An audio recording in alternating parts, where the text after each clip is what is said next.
যদি বলো কলিজা ছিঁড়ে বলি, মনে তো চায় কলিজা ছিঁড়েই বলি। কেমনে বুঝবো বাজান?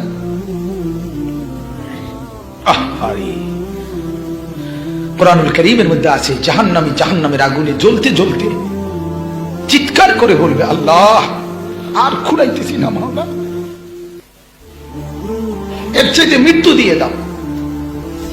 আল্লাহ বলবে, না রে, লা ইউকদা আলাইহিম ফায়ামুতু, না রে নাফরমান, জাহান্নামে কোনো মৃত্যুর ফয়সালা নাই।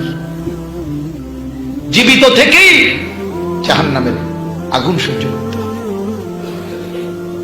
এরপরে কোরআনে আছে জাহান্নামী দ্বিতীয় নম্বরে বলবে, আল্লাহ জাহান্নামের আযাবটা একটু হালকা করে দাও, একটা ঘন্টা বিরতি দাও না মাওলা,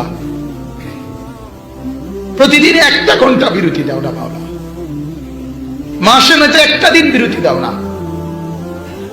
আল্লাহ বলবেন, ওয়ালা ইউখাফফাফু আনহা মিন আযাবিহা, না রে নাফরমান, এক সেকেন্ডের কোনো বিরতি। কসম, এই কোরআনের আয়াত। আপনারা জানেন আমি বেহুদা কথা বলি না, তাইলে বাজান আল্লাহ তাআলা বলেন জাহান্নামের আযাব এক মিনিটের জন্য তাখফিফ, হালকা করা। 3 নম্বরে জাহান্নামী বলবে, আল্লাহ তাইলে আমারে এই আযাব থেকে একটু রেহাই দিয়া একটু আলগা থাকতে দেন, আমার দুনিয়াতে একটু ফেরত দেন, আমি এবার গেলে নেক আমল করব।